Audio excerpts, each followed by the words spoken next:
sé que mi Cristo vive. En la palabra de Dios, la Biblia, hay un mensaje para ti, para mí y para toda la humanidad, el Evangelio de Jesucristo. Certeza es la razón, la existencia. Certeza es el alfa y omega. Un mensaje para ti. Todas las semanas, en este canal de radiodifusión cristiana, Luz a las Naciones, un estudio expositivo de la palabra de Dios, edificando sobre el verdadero fundamento de los apóstoles y profetas, siendo la principal piedra del ángulo Jesucristo mismo.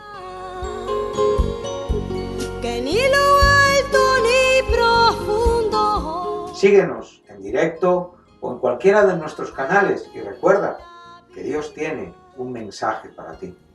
Que Dios os bendiga y edifique a través de su palabra. Amor de Dios, certeza, yo sé que mi Cristo vive. Certeza, para Él no hay nada imposible. Certeza, es la razón, la existencia. Certeza, es el alfa y omega. Un placer saludar de nuevo a nuestros oyentes de Radio Luz a las Naciones en nuestro programa semanal titulado Un mensaje para ti, desde el cual estamos estudiando juntos en una manera expositiva, sistemática e inductiva la primera epístola del apóstol Pablo a los Corintios. Hemos venido interpretando, hemos venido extrayendo el significado versículo por versículo y hemos podido llegar hasta el versículo 7 del primer capítulo. Como hemos dicho en otros programas, estamos en la primera epístola de las mayores que el apóstol Pablo escribió. La escribió en su tercer viaje misionero, estando en Éfeso, y esta iglesia fue establecida por el apóstol en su segundo viaje misionero. Sabemos la gloriosa bendición que el Evangelio de Jesucristo había llevado a una ciudad tan terrible, a una urbe tan terrible como era la ciudad de Corinto, ubicada en la antigua Grecia y por supuesto también hoy en la Grecia actual.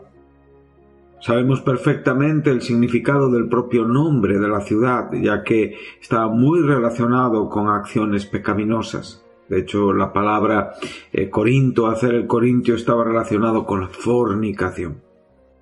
Por lo tanto, podemos ver la grandeza del poder del Evangelio de Jesucristo. Esto me recuerda a las propias palabras que Jesús tuvo con sus discípulos en Cesarea de Filipo, donde allí Cristo fue proclamado como el Hijo del Dios viviente, como el Cristo. Una ciudad fundamentalmente gentil. Bueno, pues podemos ver cómo el Evangelio ilumina la oscuridad de este mundo y mientras nos acercamos a los días finales con todo su significado escatológico y con todas sus promesas y advertencias para este mundo, tenemos la confianza en Dios de que el Evangelio ha sido confirmado en nuestros corazones, que no nos falta ningún don y podemos proclamar esta verdad. El apóstol Pablo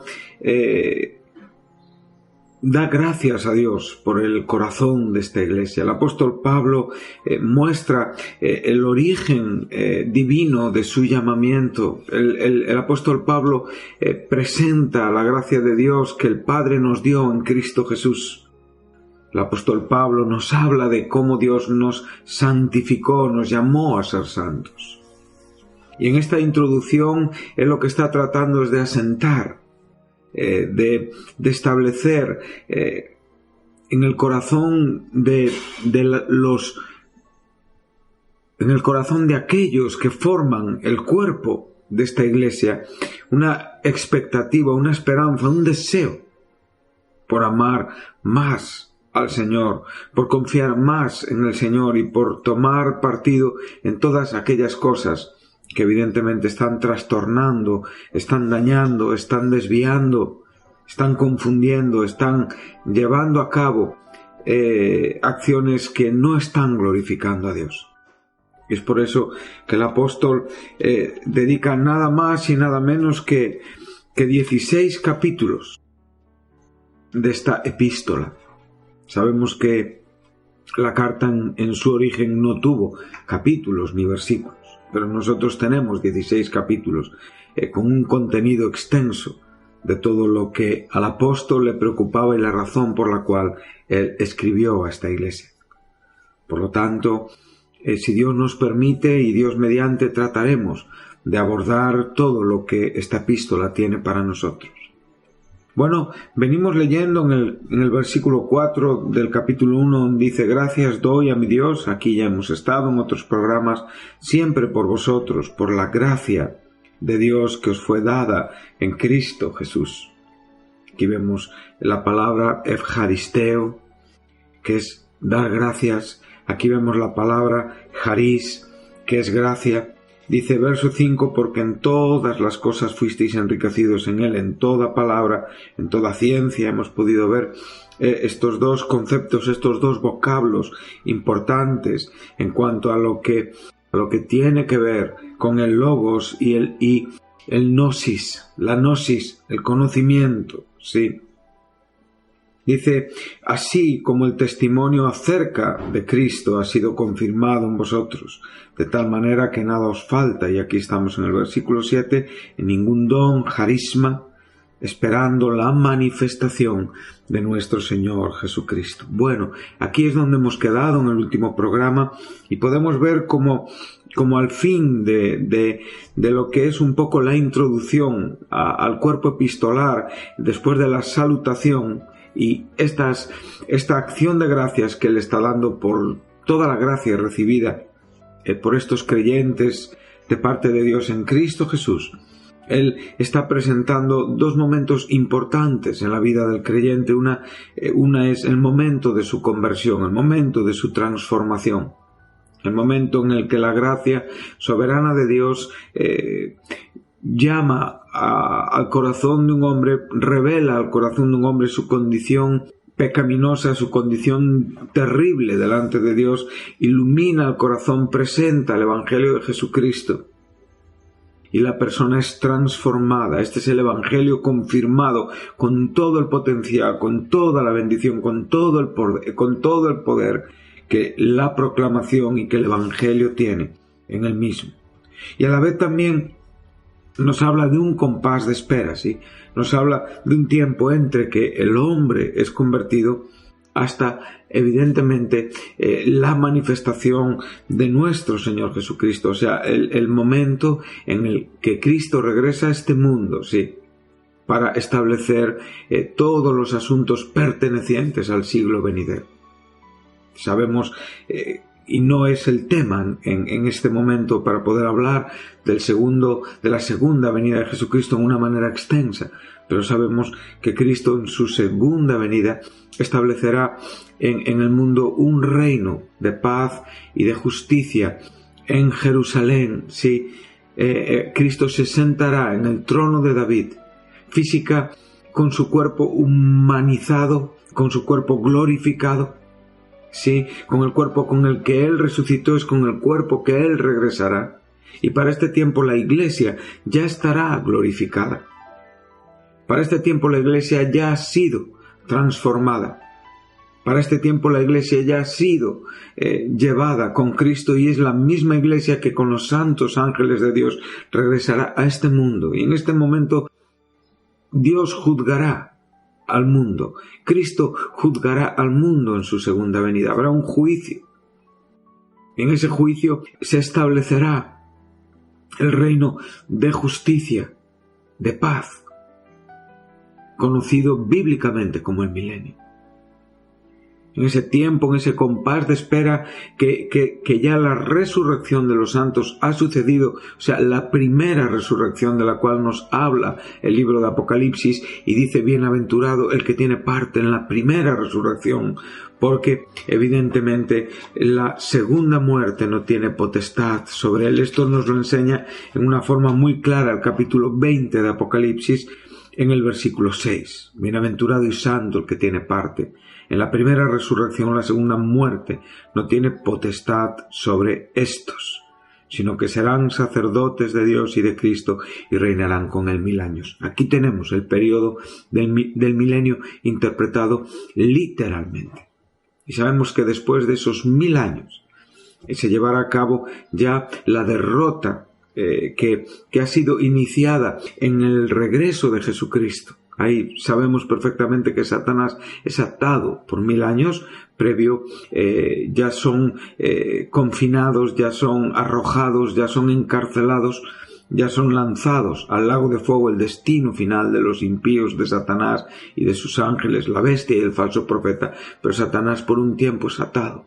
Sabemos que al fin de esos 1000 años es desatado y se lleva a cabo de nuevo ya una acción definitiva para la condenación definitiva del enemigo de Dios, del enemigo de nuestras almas, para dar paso, evidentemente, al estado eterno de las cosas, a la nueva Jerusalén, sí, con los nuevos cielos y con la nueva tierra, donde evidentemente morará la justicia sin ninguna interrupción. Por eso el apóstol Pedro nos enseña claramente que nosotros estamos esperando, según sus promesas, cielos nuevos y tierra nueva, en los cuales mora la justicia.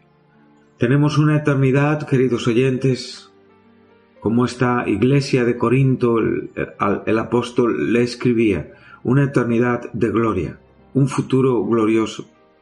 Estaremos en una quietud, en una esperanza, estaremos en una vida ininterrumpida, donde ni la enfermedad, ni la muerte, ni el dolor estarán presentes.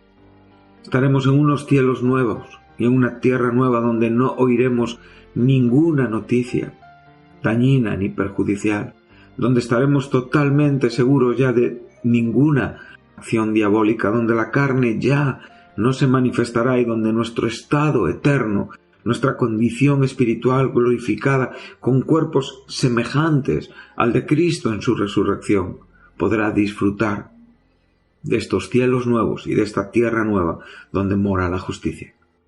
Por lo tanto, dice el apóstol Pedro: oh amados, estando en espera de estas cosas, y aquí es donde estamos en el versículo que estamos estudiando, esperando la manifestación de nuestro Señor Jesucristo, o sea, estando en una espera, con una expectación, con una ansia, una espera ansiosa, una espera llena de amor por Dios, una espera llena de amor por su venida, una espera llena de responsabilidad, una espera llena de diligencia, una espera sabiendo perfectamente y no confundiendo que los santos no vamos a comparecer ante el trono blanco. Nosotros sabemos, como hemos enseñado, que al fin de esos 1000 años, al fin de ese periodo de justicia en esta tierra física donde estamos y donde vivimos ahora, habrá un juicio previo al establecimiento de los cielos nuevos y de la tierra nueva, de la cual nos está hablando Pablo y nos está hablando Pedro, y de la cual nos habla todo el conjunto del contexto de las Escrituras. Y ahí sabemos perfectamente que ahí va a haber un juicio, un gran trono blanco. Y ahí se va a manifestar el que está sentado en él, el Dios Padre. Ante su presencia huyeron la tierra y el cielo, y ningún lugar se encontró para ellos. Tremendo momento, profundo momento, en el cual los muertos, grandes y pequeños, todos de pie ante Dios, por un instante medite, reflexione sobre el alcance y la grandeza y la profundidad de estas palabras. ¿Cuántos hombres en esta vida han partido sin esperanza? Han partido sin abrazar el Evangelio de Jesucristo. cuán santas, cuán buenas, cuán dulces, qué beneficiosas son las palabras que realmente el Señor da a la Iglesia a través de los ministerios. Cuánto tenemos que agradecer a Dios por poder escuchar hoy el mensaje de Jesucristo, sabiendo que un día los muertos impíos, aquellos que no estaban inscritos en el libro de la vida, fueron lanzados al lago de fuego. Por lo tanto, tenemos que diferenciar que los santos no van a estar ante este tribunal. Este es un tribunal que será posterior al tiempo milenial y posterior a la primera resurrección. Por lo tanto, todos estos hombres se levantarán para contemplar que sus nombres, que sus personas no pertenecen al libro de la vida, que no han sido lavados con la sangre preciosa de Jesús, que realmente no han sido transformados, que no han sido reverentes con Dios en su vida terrena, y que Cristo no les anotó, que Cristo no puso sus nombres en aquellos que pertenecen al pueblo redimido. Por lo tanto, los cristianos tendrán que comparecer, y aquí tenemos que hacer una diferencia importante en cuanto a lo que es el tribunal de Cristo, de lo que es el gran trono blanco. Por lo tanto, los cristianos tenemos que esperar con una expectativa, con una diligencia, con una conducta, sabiendo que nosotros tendremos que comparecer ante el tribunal de Jesucristo con lo que hayamos hecho en este cuerpo, sea bueno, sea malo. Ese es el tribunal de las recompensas. Ese es el tribunal de esas palabras donde escucharemos buenos siervos. Todo hombre que está pensando, que tiene en su corazón esta expectativa, es alguien que vivirá en este siglo en una forma sobria, justa y piadosa, como nos enseña el apóstol Pablo en la epístola a Tito, donde claramente nos dice que esa gracia que se ha manifestado a nosotros nos enseña que debemos de no vivir una vida impía, ni una vida llena de deseos mundanos, sino que vivamos en este presente siglo de una forma sobria, justa y piadosa, lo cual nos identifica como el Señor Jesucristo, y en esta manera aguardamos, esperamos esa esperanza bienaventurada y la manifestación gloriosa de nuestro gran Dios y Salvador Jesucristo. Son las mismas palabras que está hablando el apóstol Pablo a los Corintios, son las mismas palabras que está hablando el apóstol Pedro en su segunda epístola. Entonces dice claramente, estamos esperando estos cielos nuevos y esta tierra nueva en los cuales mora la justicia, por lo cual, oh amados, estando en espera de estas cosas, procurad con diligencia ser hallados por Él sin mancha e irreprensibles en paz. Y tener entendido que la paciencia, la macrocimía de nuestro Señor es para salvación, como también nuestro amado hermano Pablo, según la sabiduría que le ha sido dada, os ha escrito. O sea, el propio Pedro está recordando todo lo que Pablo nos dejó escrito en sus cartas, ¿sí? Y claramente aquí nos está enseñando que nosotros debemos de vivir una vida aprovechada en todos los dones que hemos recibido, en esa nueva vida que hemos recibido, y esa evidencia de vida se manifiesta en esta espera ansiosa, ¿sí?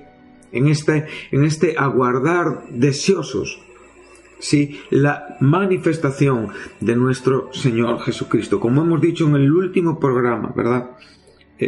Todo esto tendría un contexto muy amplio, ya que el propio versículo 8 también nos habla del día de nuestro Señor Jesucristo.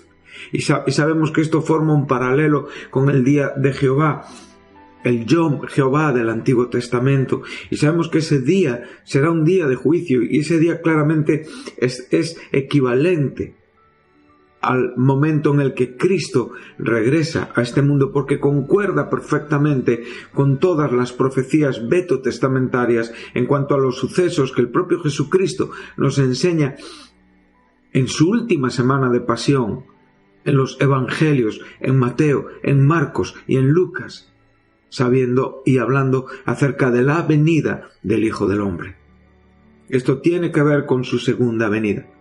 Pero sabemos también a la vez que la Biblia, el Nuevo Testamento, Cristo habló también de un rapto, Pablo habló de un rapto. Y que claramente se nos enseña que hay un momento donde la Iglesia tiene que ser llevada de este mundo. Y en ese momento los santos serán transformados. Y en ese momento los santos serán glorificados. Entonces, históricamente hay iglesias que tienen una postura pretribulacionista. Son aquellos que creen que la iglesia no pasará por la tribulación. Son aquellos que creen que la iglesia será raptada antes de la tribulación.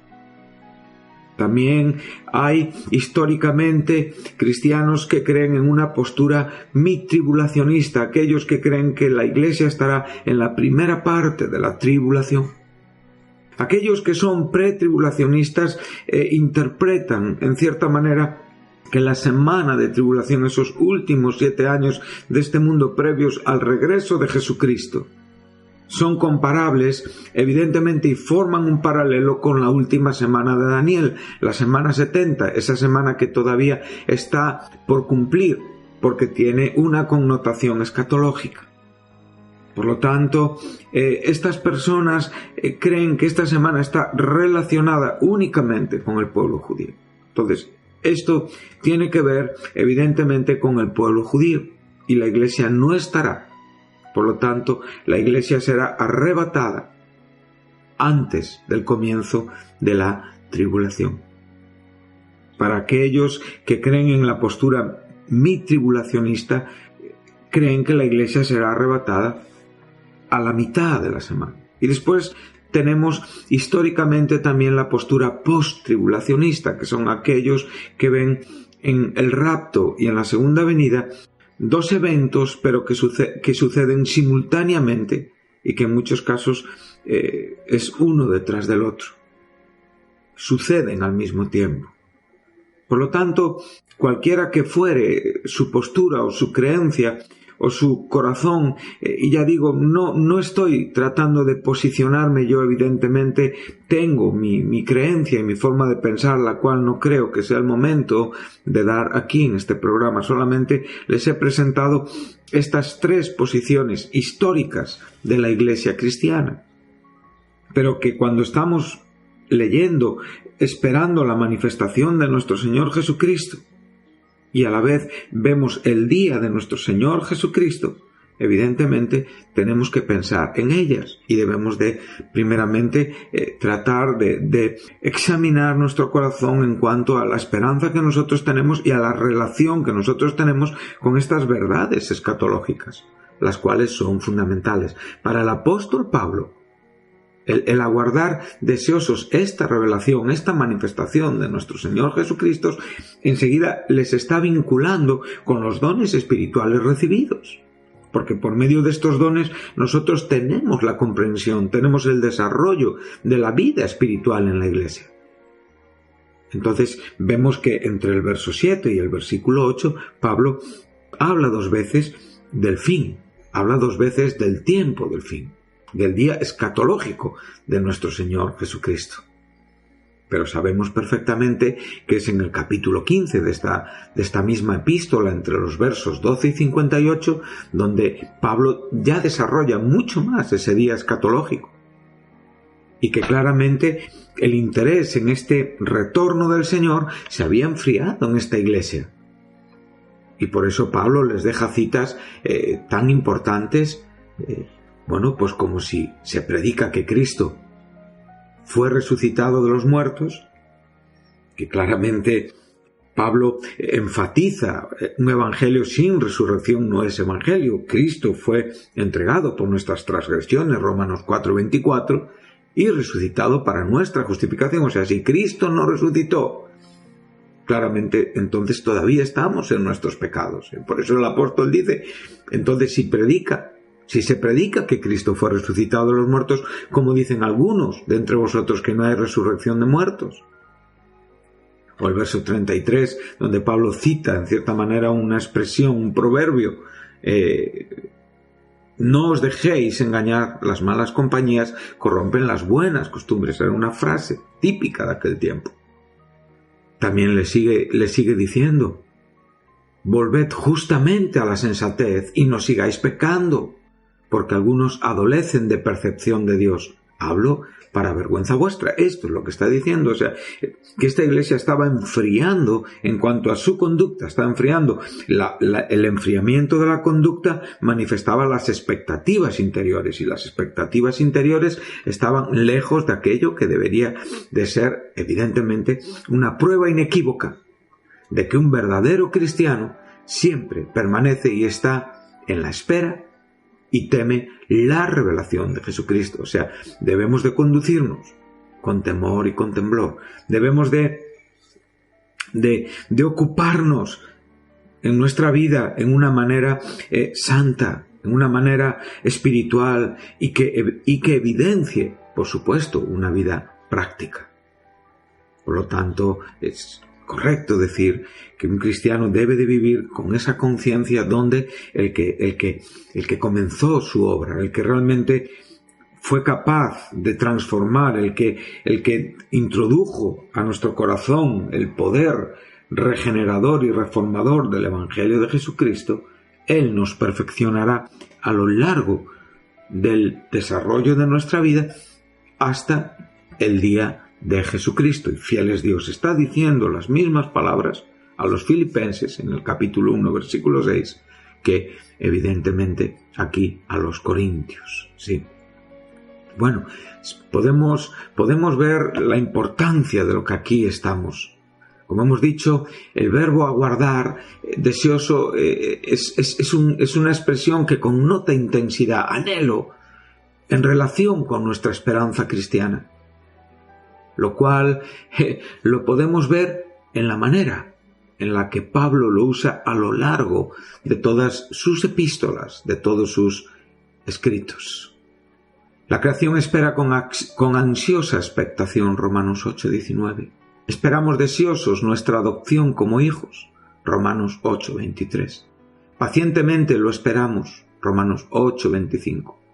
Pero por fe esperamos ansiosamente mediante el Espíritu la justicia que esperamos, Gálatas 5:5, del cual, cielo, esperamos deseosos un Salvador, Filipenses 3:20, indicando que nuestra ciudadanía es celestial y que Él transformará el cuerpo de la humillación nuestra en un cuerpo semejante al de la gloria suya por el mismo poder con el que sostiene todas las cosas.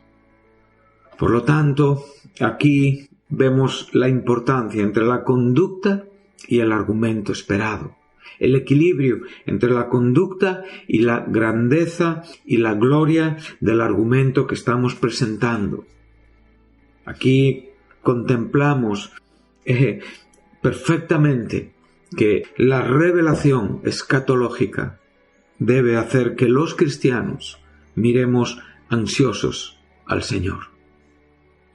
Entonces, cuando nosotros pensamos de esta manera, nuestra vida es mucho más correcta. Cuando nosotros pensamos de esta manera, nuestra vida experimenta cambios que son evidentes, y nuestras conductas no se asemejan a lo que aquí estaba pasando en la iglesia de Corinto. En el versículo 8 dice: Él los confirmará.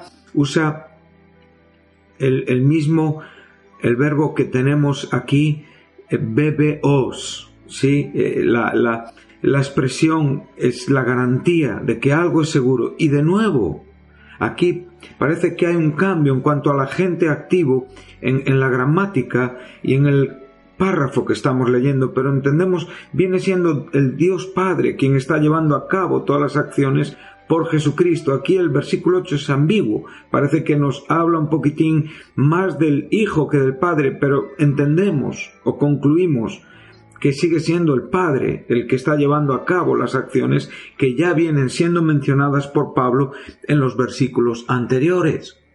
Entonces, vemos que este Dios que nos ha confirmado, nos ha fundamentado por la propia predicación del Evangelio, nos va a confirmar hasta el fin, sí, hasta el momento de la manifestación de nuestro Señor Jesucristo, para que seamos irreprensibles. Qué término más maravilloso, anenkletos, sí, sin culpa.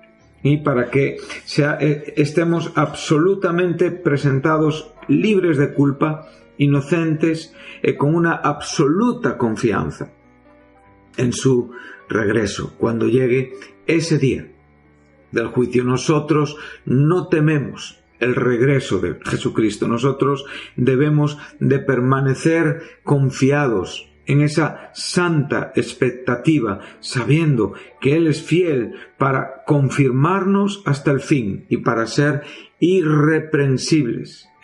Qué preciosa palabra, anenkletos, sin culpa. O sea, cuando llegue este día, seremos presentados irreprensibles a través de esta maravillosa obra expiatoria y propiciatoria de Jesucristo, que produjo nuestro estado justo, que produjo nuestra justificación, donde fuimos reconciliados con Dios a través de Jesucristo, y que hemos sido declarados por Dios libres de toda acusación. Sí, como dice Colosenses 1:22, Él ahora os reconcilió en su cuerpo de carne por medio de la muerte, para presentaros santos y sin mancha e irreprensibles delante de Él. Como dice Pablo a los Efesios, bendito el Dios y Padre de nuestro Señor Jesucristo, que nos bendijo con toda bendición espiritual en los lugares celestiales en Cristo Jesús, aquel que nos escogió desde antes de la fundación del mundo para ser santos y sin mancha delante de Él. Por lo tanto, concluimos este estudio en esta mañana, este tiempo, recordando la importancia de la confirmación del Evangelio en nuestras vidas, recordando la importancia de la fe y de la esperanza que albergamos en nuestros corazones por la potencia de los dones recibidos, por la potencia de la obra que Cristo está llevando a cabo en nuestras vidas. Tenemos una confianza, esperamos la manifestación de nuestro Señor Jesucristo, amamos su venida, independientemente, ¿sí?, como he dicho, de esas posturas que podamos creer o entender y que principalmente sean respetuosas con la Escritura. Hay cristianos, como digo, que esperan ser llevados por el Señor antes del tiempo de tribulación. Hay cristianos que esperan ser llevados por el Señor a la mitad de esa semana de tribulación. Y hay cristianos que esperan la manifestación del Señor Jesucristo en una manera al final. La Iglesia pasará por esa tribulación y ahí al final habrá un evento que encerrará, o sea, contendrá el arrebatamiento y el regreso de Jesús con sus santos y con sus ángeles. Pero principalmente Él nos va a confirmar hasta el fin para ser irreprensibles en el día de nuestro Señor Jesucristo. Que Dios les bendiga y les espero en el próximo programa, donde espero poder hablar un poquitín más de esto para ya introducirnos al cuerpo epistolar de esta epístola. Valga la redundancia. Les espero la semana que viene.